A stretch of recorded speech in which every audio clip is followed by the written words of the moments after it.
Boa noite a todos. Estamos dando início a mais um culto, um dia que o Senhor tem preparado para juntos nós cultuá-lo. Eu quero convidar você para acalmar o seu coração, aquietar o seu espírito, para juntos nós termos um tempo de louvor, adoração ao nosso Deus e também um tempo onde iremos ouvir a sua palavra. Gostaria de orar com você para nós darmos início. Senhor, muito obrigado pela sua graça, pela sua bondade, pelo seu Filho. Nós te agradecemos porque até aqui o Senhor tem nos sustentado, tem nos guardado de tantos perigos e do mal. Nós te agradecemos. Que essa noite nós possamos bendizer o teu nome, lhe engrandecer, Senhor, ouvir a tua palavra e que sejamos edificados por ela. Que o seu nome em tudo venha a crescer essa noite e que nós diminuamos, Senhor. É o que nós te pedimos em nome do teu Filho amado Jesus. Amém. Quero convidar os irmãos do louvor para juntos nós termos um tempo de... perdão, já estava esquecendo. Juntos quero convidar você, na verdade, para a gente fazer a leitura da Palavra de Deus, que se encontra no Salmo de número 106, dos versos 1 até o 8 e o verso 47. Eu gostaria que você fizesse essa leitura comigo, tivesse um tempo de contemplação da Palavra do Senhor. Estará projetada aqui ao meu lado e a parte que está destacada, você lê-se comigo. Assim está escrito: Louvado seja o Senhor. Deem graças ao Senhor, porque Ele é bom. Seu amor dura para sempre. Quem poderá contar os feitos poderosos do Senhor? Quem poderá louvá-lo como Ele merece? Como são felizes os que fazem o que é certo e praticam a justiça a todo tempo. Lembra-te de mim, Senhor, quando mostrares favor ao teu povo. Aproxima-te e resgata-me, que eu compartilhe da prosperidade dos seus escolhidos, que eu me alegre na alegria do teu povo e exulte com aqueles que pertencem a ti. Pecamos, como nossos antepassados, fomos desobedientes e rebeldes. No Egito, nossos antepassados não deram valor às maravilhas do Senhor, não se lembraram de seus muitos atos de bondade. Rebelaram-se contra ele junto ao Mar Vermelho. Assim mesmo, ele os resgatou, para proteger a honra de seu nome, para mostrar seu grande poder. Salva-nos, Senhor, nosso Deus, reúne-nos dentre as nações, para darmos graças ao teu santo nome, para nos alegrarmos no teu louvor. Amém? Agora sim, vamos louvar a nosso Deus.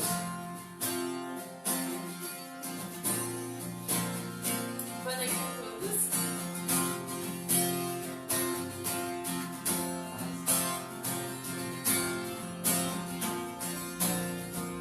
Graças a Deus, Senhor, seu amor dura por sempre, pois Ele é bom e sobre tudo está. Seu amor dura para sempre.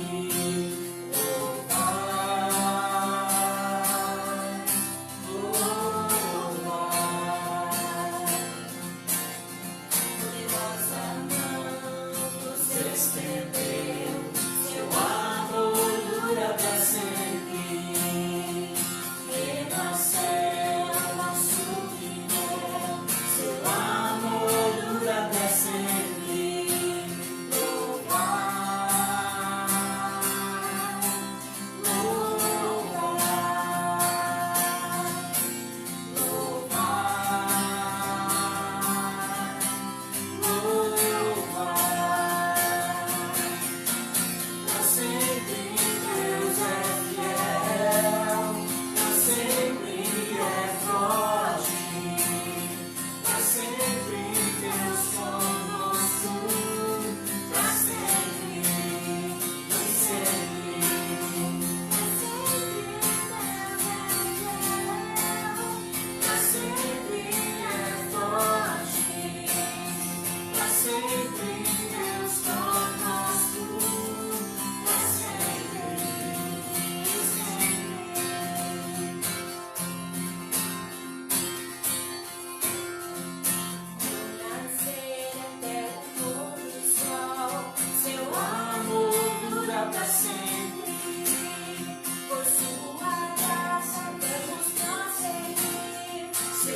sempre Deus é fiel, pra sempre é forte, pra sempre Deus conosco, pra sempre e sempre, pra sempre Deus é fiel, pra sempre é forte, pra sempre Deus conosco, pra sempre.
Boa noite, irmãos. Alegria poder adorar ao nosso Deus.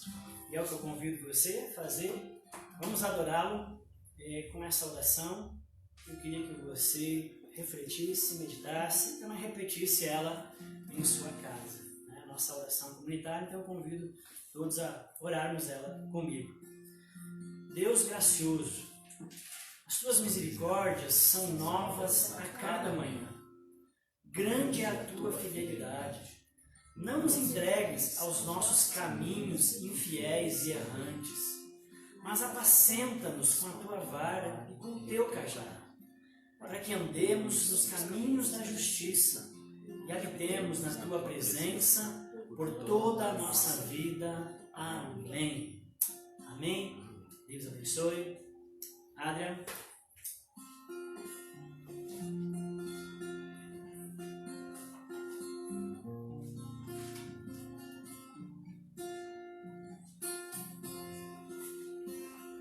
Queridos, que alegria é ter você conosco nessa noite para juntos nós cultuarmos, né? Então eu gostaria de falar com você sobre o tema de somente Cristo ou só os Cristos.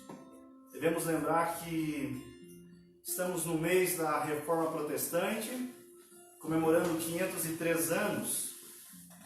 E nesse mês nós decidimos falar sobre os pilares da fé cristã, aquilo que é o fundamento do cristianismo, para a vida cristã, que nem sempre é visível, mas ele é essencial para que nós permaneçamos de pé.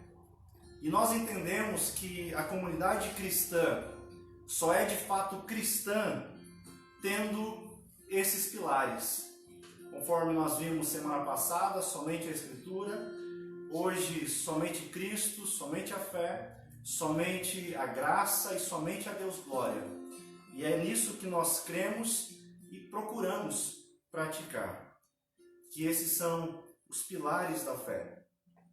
Então, apenas recapitulando rapidamente, semana passada nós vimos que as Escrituras elas são a nossa única regra de fé e prática, que ela não é um livro qualquer, mas ela é a palavra de Deus. Ela é inerrante, ela é a própria palavra de Deus. Ela não contém a palavra de Deus, ela é a palavra de Deus. Foi isso que nós vimos semana passada, e ela é útil para ensino, para correção, ela é a nossa bússola. E hoje eu falo sobre o somente Cristo, ou somente a salvação em Cristo, que foi um lema também da Reforma. Nós devemos lembrar que a Reforma Protestante ela teve um grande impacto, tanto social, econômico e político, e até hoje nós vemos a influência da Reforma Protestante no Ocidente. Mas, se nós pudéssemos resumir o legado da Reforma, nós resumiríamos ele, que a Reforma recuperou o Evangelho. A Reforma nos deu uma visão de toda a vida tendo Deus no centro. Cristo é o centro. Infelizmente, a gente encontra homens, pregadores modernos, colocando o homem no centro. Mas nós precisamos reafirmar o que foi dito na Reforma, o que foi pregado na Reforma Protestante. E esse pilar foi um pilar bastante decisivo para desencadear o movimento de reforma. Eu gostaria que você, que me acompanha, pegasse sua Bíblia e abrisse comigo no Evangelho de João. Gostaria de ler apenas um versículo bastante conhecido, Evangelho de João, capítulo 14, versículo de número 6. Eu gostaria que você permanecesse também com a sua Bíblia aberta. Nós vamos olhar alguns versículos. Evangelho de João, capítulo 14, versículo 6, diz assim: E Jesus disse: Eu sou o caminho, a verdade e a vida. ninguém pode vir ao Pai senão por mim. Palavras de Jesus há mais de 2000 anos atrás. Verdade essa que a Idade Média havia esquecido e a Reforma trouxe de volta, que Jesus Cristo ele é o caminho, a verdade e a vida, e que não há ninguém que possa ir até Deus se não for por Cristo. E assim como essa verdade foi redescoberta na Reforma, nunca mais nós precisamos que ela jamais venha a ser esquecida em nossos dias. Afirmar a suficiência de Cristo na salvação, de que é somente através dele que o homem pode ser salvo, parece soar até mesmo estranho em dias pós-modernos. Mas é somente Cristo que nós devemos levantar a bandeira da salvação. Infelizmente, a pós-modernidade soa dizer que é somente Cristo, isso pode soar como um preconceito, pode soar muito, muito mal. Então, o que eles afirmam hoje em dia? Afirmam que todos os caminhos levam a Deus, tanto é que nós encontramos mais de 10.000 religiões ao longo do mundo. E eu pergunto a você que me ouve, seria Cristo mais um Deus entre os deuses? Seria então o cristianismo o único correto em meio a tantas essas religiões? Seria Jesus Cristo o único caminho? Ou de fato, todos os caminhos levam até Deus para a salvação? Quero que você veja comigo o capítulo 14 de João. Jesus está conversando com os seus discípulos, é a sua última noite, e então, no versículo 33 do capítulo 13, Jesus começa a falar com os seus discípulos. Ele diz: meus filhos, estarei com vocês apenas mais um pouco. E como eu disse aos líderes judeus, vocês me procurarão, mas não poderão ir para onde eu vou. Vocês imaginam essa declaração de Jesus? Depois de 3 anos, os discípulos andando junto com ele, agora a sua morte está próxima. Imagina como não fica a cabeça daqueles discípulos naquela hora. E então, eles decidem fazer 3 perguntas. Eles fazem 3 perguntas a Jesus. E eu gostaria de ver essas perguntas com vocês. Primeira pergunta se encontra no capítulo 13, versículo 36. E sempre ele, Simão Pedro, pergunta a Jesus: para onde o Senhor vai? E Jesus responde: para onde eu vou, vocês não podem ir agora, mas me seguirão mais tarde. A segunda pergunta também é de Pedro, nós vimos ela no versículo 37, onde Pedro diz: mas Senhor, por que eu não posso ir agora? E a conversa se segue. Jesus fala, que ele iria o negar, e a conversa segue, e Jesus anuncia que eles sabem o caminho para onde ele vai. Capítulo 14, versículo 4. E então nós vemos a terceira pergunta. Tomé, para muitos, o incrédulo, faz uma pergunta a Jesus, capítulo 14, versículo 5, que diz: nós não saberemos para onde o Senhor vai. Como podemos então conhecer o caminho? E na terceira pergunta de Tomé, Jesus agora responde. E Jesus responde dizendo: eu sou o caminho, a verdade e a vida. Ninguém pode vir ao Pai senão por mim. É interessante que todos os outros mestres, quando eles iam ensinar algo, eles faziam menção à Torá, faziam outras menções a profetas, mas Jesus, ele diz: eu sou. E ele responde com 3 eu sou. Eu sou o caminho, a verdade e a vida. E um exemplo que nós podemos ver isso, é o encontro de Jesus com o jovem rico, que você encontra em Mateus 19, do 16 ao 30. O jovem se aproxima de Jesus e lhe pergunta: Mestre, o que farei de bom para ter a vida eterna? E Jesus lhe responde dizendo: olha, obedeça então os mandamentos. E o jovem pergunta quais. Ele diz: não matarás, não adulterarás, não furtarás, não darás falso testemunho, honra teu pai e tua mãe, amarás o teu próximo como a ti mesmo. E o jovem rico diz a Jesus: mas olha, tudo isso eu tenho obedecido, o que me falta ainda? Então Jesus diz: vá, venda os seus bens, dê aos pobres, depois venha e siga-me. Claro, Jesus diz isso porque Ele é o caminho. Jesus não está dizendo: venda tudo que você tem e siga regras. Ele não está dizendo: venda tudo que você tem e siga as leis. Mas Ele diz: siga-me, eu te levo. Eu sou o caminho que te leva para a salvação. E é interessante que Jesus não diz que Ele é um caminho, mas Ele diz que Ele é o caminho. Ninguém jamais falou como Jesus. Ao dizer que Ele é o caminho, a verdade e a vida, Ele está mostrando a sua identidade, quem Ele é.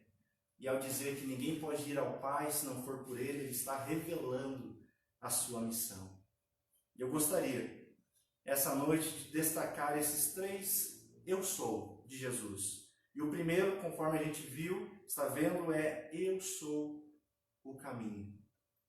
Jesus está mostrando que Ele não é mais, não é um dos caminhos, mas o próprio caminho. E essa afirmação não combina com o sincretismo religioso que nós temos em nossos dias.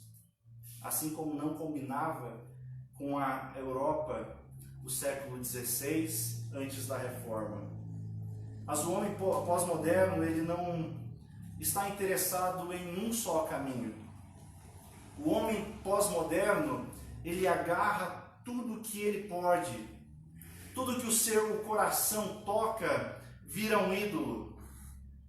Se eu for fazer aqui essa noite uma caricatura da religião do homem pós-moderno, eu veria alguém que é amante dos búzios, das cartas, é alguém que consulta diariamente o seu signo para ver a sua sorte, é alguém, quem sabe, que tem uma pequena estátua de Buda ao lado dos seus livros de autoajuda. Então, essa é a religião da pós-modernidade. Clama por uma religião de autoestima. Eu quero algo que me faça sentir bem. Então, tudo é válido, desde que eu me sinta confortável, que eu me sinta bem. Afinal, eu posso pegar um pouquinho de cada lado, porque todos os caminhos levam a Deus. Será mesmo? Bom, quando dizem que todos os caminhos levam a Deus, isso é verdade. Mas não da maneira como muitos acreditam, que todos os caminhos levam a Deus e no fim todos serão salvos. Não é isso. Você sabe o que o apóstolo Paulo diz sobre essas coisas? Ele diz aos Coríntios, 2 Coríntios, capítulo 5, versículo 10, ele diz o seguinte: pois todos nós devemos comparecer perante o tribunal de Cristo, para que cada um receba de acordo com as obras praticadas por meio do corpo, quer sejam boas, quer sejam más. Todos os caminhos levam a Deus? Sim. Sabe por quê? Porque todos irão comparecer diante de Deus. Quer seja você católico, budista, espírita, ateu e cristão, terminaremos todos diante do tribunal de Cristo, para prestarmos contas do que fizemos. E você que me ouve, eu lhe faço algumas perguntas. E a pergunta que eu te faço é: em que base você vai ficar de pé diante de Cristo?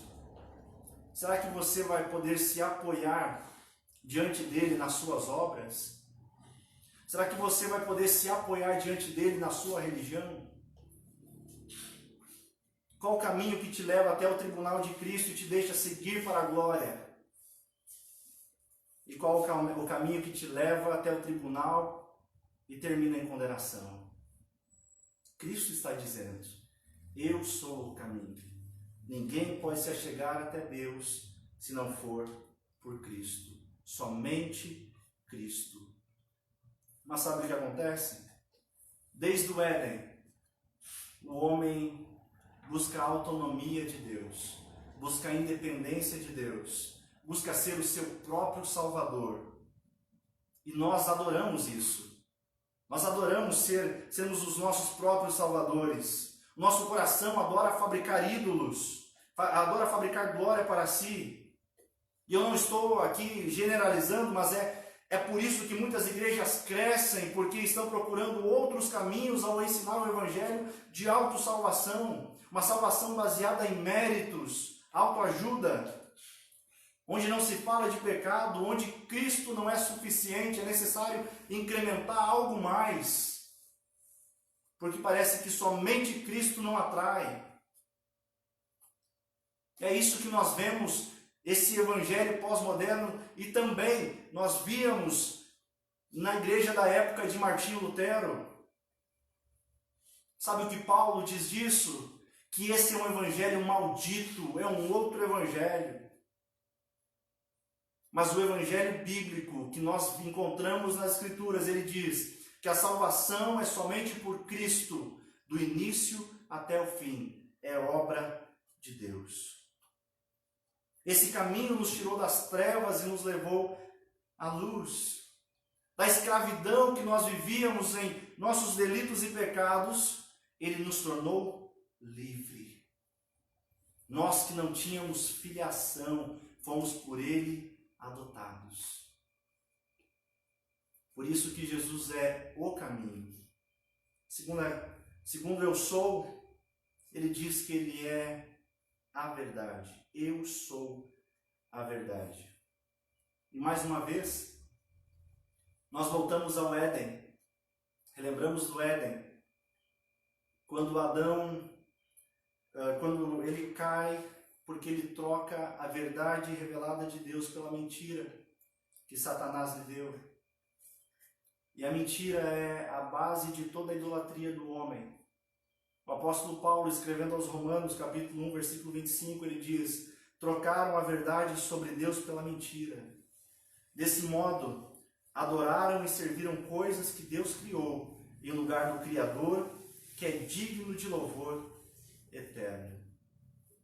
Cada ídolo que o coração humano fabrica obedece a uma mentira fabricada em sua mente e coração. Um outro reformador, anos mais tarde, depois de Lutero, João Calvino, dizia que o coração humano ele é uma fábrica de ídolos. E ele dizia: assim que você destrói um ídolo, a mente já está fabricando outro. Essa é a nossa realidade. Mas Jesus Cristo está dizendo aqui: eu sou a verdade. E isso é tão difícil para nós, homens que a verdade já não são mais absolutas e sim relativas. Mas quando nós vemos Jesus afirmando isso, que ele é a verdade, nós precisamos entender que Cristo, como diz Sproul, ele encarnou a verdade. Que ele não somente disse a verdade, mas que ele é a verdade. E que essa verdade nos permite focalizar em tudo que nós vemos. É impossível nós olharmos para Cristo e não termos uma cosmovisão de mundo cristã que louve ao Senhor. Quando Jesus diz que ele é a verdade, nós precisamos também viver a verdade. E é tão interessante que, imagina que você faz uma pergunta a alguém, e se essa pessoa lhe responde com verdade, essa resposta tem a ver com a pessoa de Cristo. É o próprio Agostinho que dizia que toda verdade é verdade de Deus. E se eu e você fizemos um compromisso com Cristo, então nós temos um compromisso com a verdade. Se eu quero me identificar com Cristo, eu preciso viver a verdade a todo tempo. Martinho Lutero dizia: a paz, se possível, mas a verdade a todo tempo. Infelizmente, a verdade parece ter sido definida em sentimentos. Bom, isso depende. Eu quero dizer para você que não. A verdade depende somente de Jesus. Custe o que custar. Mas acontece que quando o homem não conhece a Cristo, ele não tem a capacidade de compreender o que é de fato moral e imoral, o que é de fato verdade e mentira. Por isso que é necessário se conhecer a verdade, Cristo. E quando Cristo veio ao mundo, a verdade veio ao mundo. Quando Adão creu na mentira, ele perdeu o caminho, houve separação e ele perdeu a vida. Pecado. E é por isso que Jesus está dizendo: olha, eu sou o caminho, a verdade e a vida que Adão não teve. Terceiro, eu sou, o que Jesus responde, ele diz: eu sou a vida. Algo incrível que nós vemos na vida de Jesus é que ele nos dá a vida morrendo. E ele é o único que pode fazer isso. Cristo é o caminho que nós temos que seguir, a verdade que nós temos que crer e a vida que nós temos que viver. Cristo é a vida. E por fim ele diz: olha, ninguém pode ir ao Pai se não for por mim, se não for por Ele. Essa parece ser uma declaração pesada. É pesada porque constantemente nós queremos fazer obras para sermos salvos. Constantemente nossa mente até compreende o somente Cristo, mas nós vivemos como se fosse necessário fazer algo para acrescentar a obra de Cristo. Você que me ouve,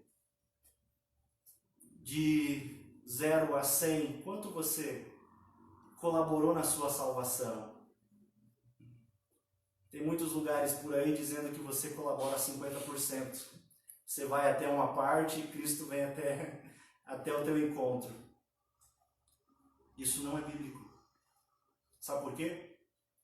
Porque as Escrituras nos dizem que eu e você estávamos em estado de morte espiritual. Você já viu um morto andar? Você já viu um morto poder fazer algo, ter vontade? Martinho Lutero falou bastante sobre isso no seu livro Nascido Escravo. E ele diz: olha, a salvação é somente por Cristo. E essa obra é inteiramente dele. Eu não colaborei em absolutamente nada na minha salvação. Aliás, se a salvação dependesse de 1% de mim, eu jamais seria salvo. Mas quando eu olho para a cruz de Cristo, eu vejo o trabalho completo, perfeito de Jesus Cristo. E essa verdade nós devemos lembrar todos os dias, que é somente Cristo. Mas então quer dizer que o cristianismo ele é uma religião exclusivista? Todas as outras religiões olham para Jesus e dizem: não, ele foi um bom mestre. Não, ele é um profeta. Não se desapegam dele. Mas nenhuma o tem como único Senhor e Salvador. Nenhuma. Somente Cristo é que pode salvar. Somente Cristo é que intercede por nós. Nem Maria, nem os apóstolos, nem os que já morreram podem interceder por nós. Somente Cristo. E ao declarar isso, a gente não vê em nenhuma outra religião declarações como essa.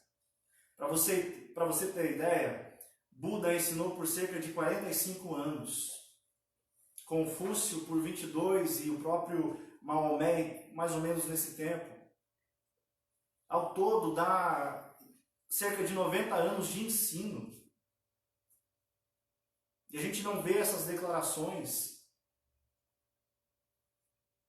E Jesus ensina somente por 3 anos. Mas nenhum outro personagem da história impactou tanto as civilizações como Jesus fez em 3 anos de ensino.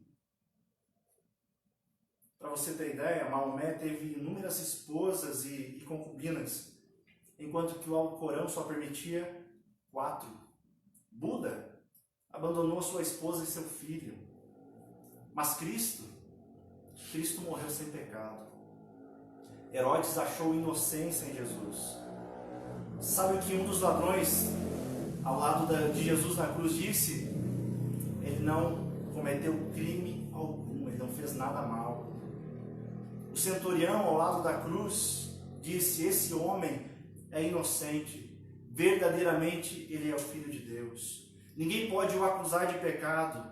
Ele foi pregado numa cruz, onde pagou o pecado dos homens, foi sepultado, ressuscitou ao 3º dia, está sentado à destra de Deus Pai, de onde virá para julgar os vivos e mortos. Ou seja, ele tem toda a autoridade no céu e na terra, diferente de outros nomes.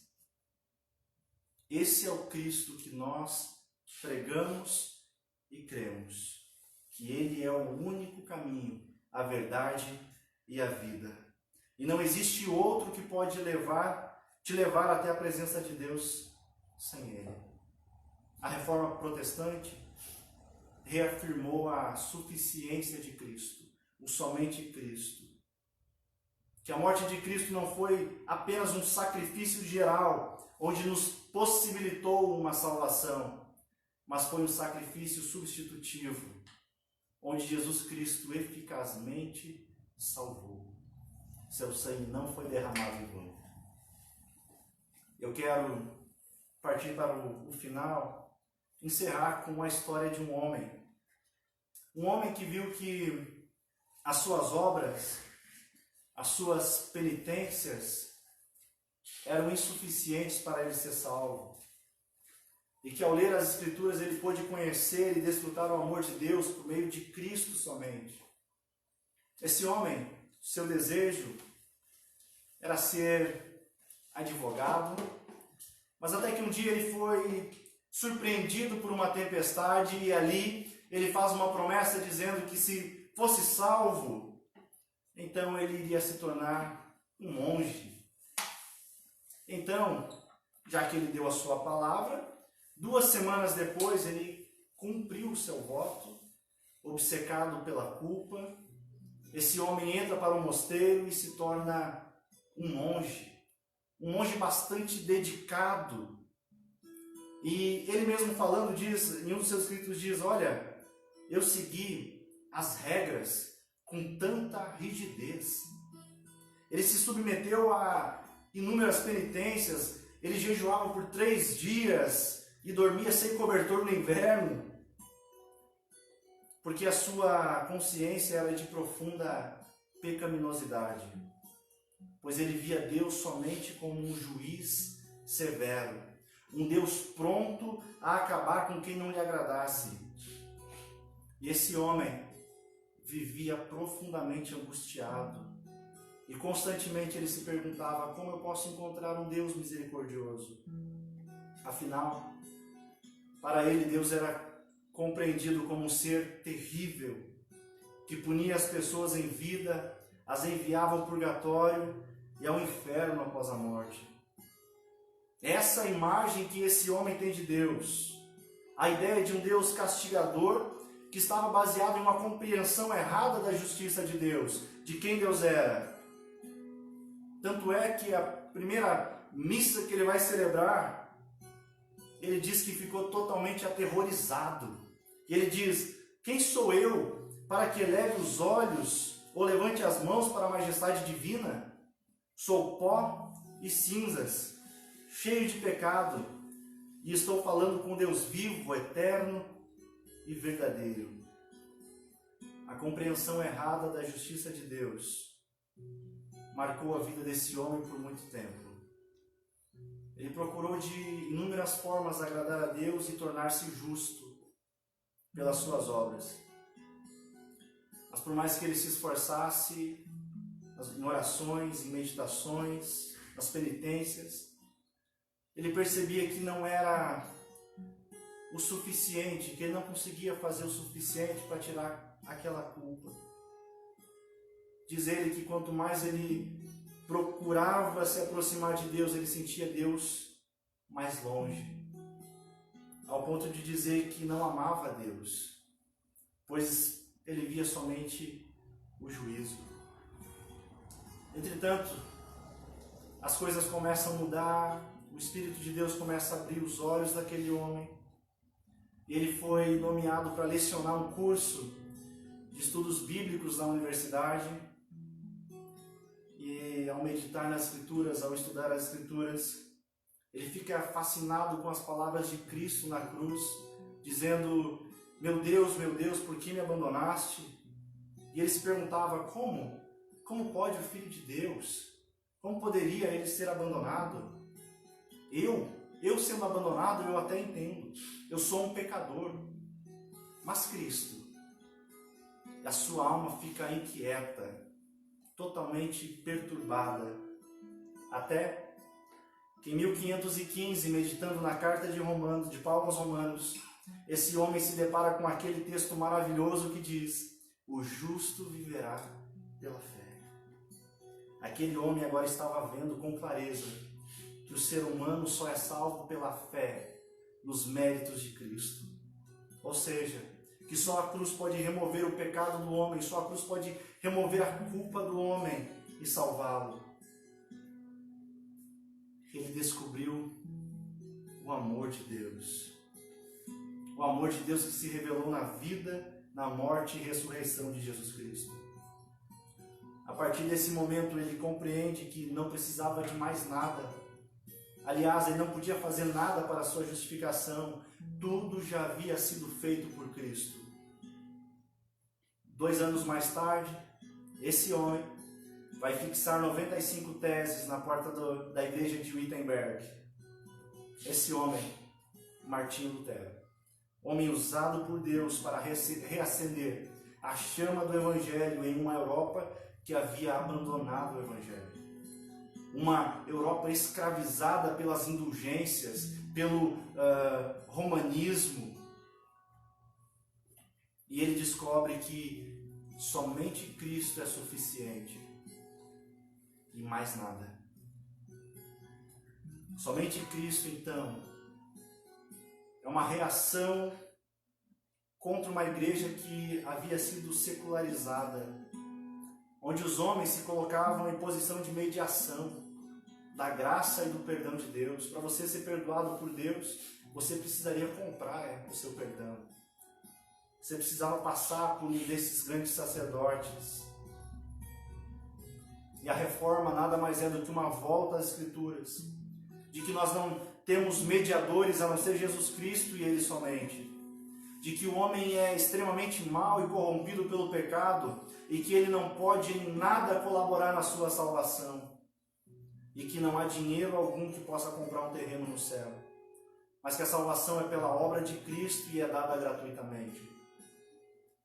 Portanto, as boas obras não salvam. Portanto, penitências não salvam. Mas o próprio Lutero dizia: olha, as boas obras não salvam, mas os seus vizinhos precisam delas. Mas a salvação, ela é dada exclusivamente por Cristo. Eu não sei o que você tem vivido. Quem sabe você tenha tido alguma experiência parecida com a de Lutero. Uma experiência onde não pôde ainda desfrutar graciosamente do amor de Deus, porque você se culpa pelos seus pecados e tenta fazer de tudo para agradar a Deus. Eu quero dizer que a condenação dos seus pecados, pelos seus pecados, foi derramada em Cristo Jesus. Viver uma vida que não é baseada na suficiência de Cristo é viver uma vida de inconstância. Uma vida de estar colocando toda hora Cristo e mais alguma coisa. É fazer uma religião da forma como queremos.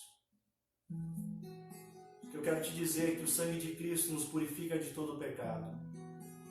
E os seus pecados, eles são jogados no mar de esquecimento, pelo qual ele não se lembra mais. Alegre-se em Cristo, somente Cristo, porque a sua salvação não está na sua mão. A sua salvação está nas mãos de Cristo. E ele diz que nenhuma de suas ovelhas se perderão. E ao dizer que somente Cristo pode salvar, eu estou declarando que eu sou insuficiente e que eu não posso salvar a mim mesmo. Só há um Salvador, Jesus Cristo. Todos os outros morreram, todos os outros nunca afirmaram o que Jesus afirmou. Mas o próprio Jesus Cristo, ele mostra que ele é o caminho, a verdade e a vida. Somente Cristo. Agarre-se nessa verdade. Não tem outro. Não tem ninguém mais que pode agradar a Deus pelas suas obras. Somente Cristo satisfez a justiça de Deus. E é nisso que nós cremos. Nenhum outro. Não se agarre em amuletos, como dizia Lutero. Não se agarre em técnicas pragmáticas. Não se agarre naquilo que parece dar certo. Você não precisa disso. Você tem a Cristo e Cristo somente é suficiente para absolutamente tudo. Ok? Quero convidar você para a gente orar. Senhor, nós te agradecemos porque o Senhor enviou o seu Filho para cumprir a sua missão, para mostrar quem o Senhor é. Nós entendemos, nós vemos nas Escrituras que somente o Senhor que é poderoso para a salvação, que é somente o Senhor quem salva. Faz com que vivamos uma vida descansando em Ti. Descansando em Ti porque a nossa salvação está em Ti, não está em nossas mãos. Não nos deixa preocupados achando que poderemos perdê-la, mas nós sabemos que o Senhor é quem nos faz perseverar. Que o Senhor nos dê ânimo e força pelo caminho. E mesmo que venhamos a desanimar, nós possamos olhar para a sua cruz. E ver que ali o Senhor pagou pelos nossos pecados. Mas que também o Senhor não está mais ali. Mas que o Senhor está vivo. O Senhor tem todo o poder, tem toda a autoridade nos céus e na terra. E é perante o Senhor, com a sua justiça, que nós iremos nos apresentar diante de Deus. Nós sabemos que qualquer outro nome não poderá nos livrar da condenação, mas somente com o seu nome, somente com Cristo é que nós iremos e nos achegaremos até Deus, limpos, purificados de todo o pecado. E em Ti nós confiamos e Te agradecemos. Em nome do Teu Filho amado Jesus. Amém. Irmãos, estamos quase encerrando. Temos mais alguns avisos bastante importantes. Só mais um minutinho. Amém, irmãos. Estamos terminando o nosso culto. Essa é a segunda mensagem da série, que serão 5. Somente a palavra de Deus para nos guiar em fé e prática. Somente Cristo para suficiente para a nossa salvação. E ainda temos mais 3 mensagens, ok? Então nos acompanhe aí. E o primeiro aviso é que esse foi o nosso último culto somente online aí no tempo de pandemia. Nós vamos continuar com as transmissões online, mas a partir do domingo que vem, dia 18, nós voltaremos com os cultos presenciais lá na comunidade, lá na sede, tá bom? Nós vamos lançar aí um canal para inscrições, porque é vagas limitadas, e pedimos que, né, quem não vai ter cultinho infantil, então as crianças, só as maiorzinhas, que os pais consigam segurar elas, né, porque não vai ter cultinho. Voltamos com algumas limitações e os irmãos têm que entender, tá bom? E o pessoal aí do grupo de risco, vamos também se cuidar, não vamos se expor, mas graças a Deus estaremos lá, ok? E esperamos os irmãos, só que também precisamos que você confirme sua presença no link, pela maneira que nós vamos divulgar e avisar vocês, tá bom? Então, permanece os cultos online para você nos acompanhar, mas voltamos aos presenciais. Se você quiser nos conhecer, também é muito bem-vindo, tá bom? Suas contribuições continue abençoando, né, a comunidade, a igreja, através dos depósitos bancários, mesmo voltando ao culto presencial. Talvez você não possa ir lá para levar a sua contribuição, ou indo lá, nada impede de você continuar fazendo como tem feito, como tem funcionado muito bem, ok? Faça a contribuição, envie o comprovante para o tesoureiro, e louvado seja Deus pela sua generosidade, seu coração na obra de Deus que tem abençoado esse trabalho. Nossas atividades da semana continuam, temos os pequenos grupos na terceira-feira no aplicativo, os pequenos grupos ainda não voltam, presenciais continua no aplicativo, assim até o final do ano. Nas quartas e sextas-feiras começamos uma reunião de oração online, que você pode entrar na sala, tem um tempo de oração. Na quarta é às 6h30 da manhã, na sexta às 7h30 da noite. Foi muito gostoso essa semana, né? Convido você a participar conosco da reunião de oração em algum desses dias, uma parte delas pelo menos, se você conseguir. E isso. E aí temos ainda um outro aviso bem importante, que amanhã, que é feriado, dia 12, né, dia das crianças, a comunidade e a igreja, por meio do Ministério da Diaconia Social, nós vamos fazer uma atividade com algumas crianças num bairro mais carente, que é o bairro Donária aqui da nossa cidade. Então, o pessoal aí se mobilizou para arrecadar recursos e brinquedos, e nós vamos nos aliar com um outro projeto que já está acontecendo, e nós vamos lá no bairro Donária amanhã de manhã distribuir cachorro-quentes, lanches para as crianças e também brinquedos. Então nós precisamos de voluntários, de ajuda nesse sentido. Os irmãos do ministério vão estar lá, e se você quer ter essa experiência, estar junto, né, de ser usado por Deus, seu braço de Deus que ama, a mão de Deus que alcança essas crianças que não têm condições, que não vão ter um carinho e um cuidado, nós queremos dar esse carinho e convidamos você para ir conosco, tá bom? A atividade começa às 10 da manhã, se você quiser ir um pouco antes, você pode ir, mas começa às 10 com a distribuição dos lanches e dos brinquedos. É uma atividade de 1h, 1h30, você está em casa meio-dia, feriado, faça isso, se desprenda, né?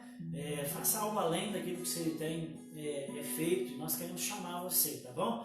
Nós vamos divulgar, o endereço já está divulgado no post que nós temos feito e também no videozinho que foi feito, mas também o pessoal chegando lá, nós vamos mandar a localização e aí nós colocamos nas redes sociais da igreja, se você quiser ser guiado pela localização, mas o endereço já está aí, às 10 horas na frente da Igreja Assembleia de Deus no bairro Donária aqui de Passo Fundo. Amanhã você é muito bem-vindo e é uma bênção, seja usado por Deus, ok?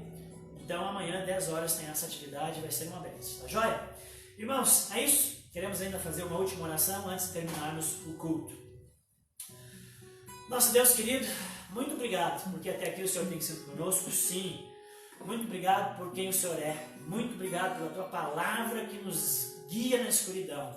Muito obrigado por Jesus Cristo ter vindo até nós, estendido a mão, Deus, e nos conduzido ao Pai. E Ele é o único que pode nos levar, Senhor, na escuridão da existência. Obrigado, Senhor Jesus, pelo caminho vivo, aberto, Deus, até o Pai. Obrigado, Senhor, pela igreja do Senhor. Obrigado, Senhor, pela família. Obrigado, Senhor, porque nós temos saúde e a oportunidade, Deus, de ter comunhão com os irmãos, de ter uma igreja. Muito obrigado por podermos voltar, ter os cultos presenciais. Obrigado por tudo, Senhor. Abençoa o feriado dos irmãos, abençoa, Senhor, a família, o trabalho, dá uma semana abençoada. Deus, alegre e feliz por termos um Salvador suficiente, por ter Ele realizado um sacrifício perfeito por nós e por nós termos a certeza e a garantia absoluta da salvação em Cristo. Muito obrigado. Que assim possamos viver, Deus, como povo eleito, escolhido e salvo para a glória do Senhor todos os nossos dias, independente das tribulações, das dificuldades, mas saber que já está garantido, que Cristo já fez tudo o que precisava, Deus, e que essa alegria da salvação possa encher as nossas vidas e fazer de nós missionários, evangelistas, pessoas que queiram falar disso, Deus, para as outras pessoas, ou que as outras pessoas possam perceber em nós essa alegria ao ponto de dizer: o que é isso que você tem? E nós podemos falar que é a alegria da salvação, de pertencermos a Cristo, que Cristo vive em nós. Pai, abençoa os irmãos, a semana de cada um, em nome de Jesus. E que até o próximo domingo a boa mão do Senhor esteja conosco, nos guiando e nos guardando de tudo, em nome de Jesus. Amém e amém. Queridos, que o Senhor te abençoe e te guarde.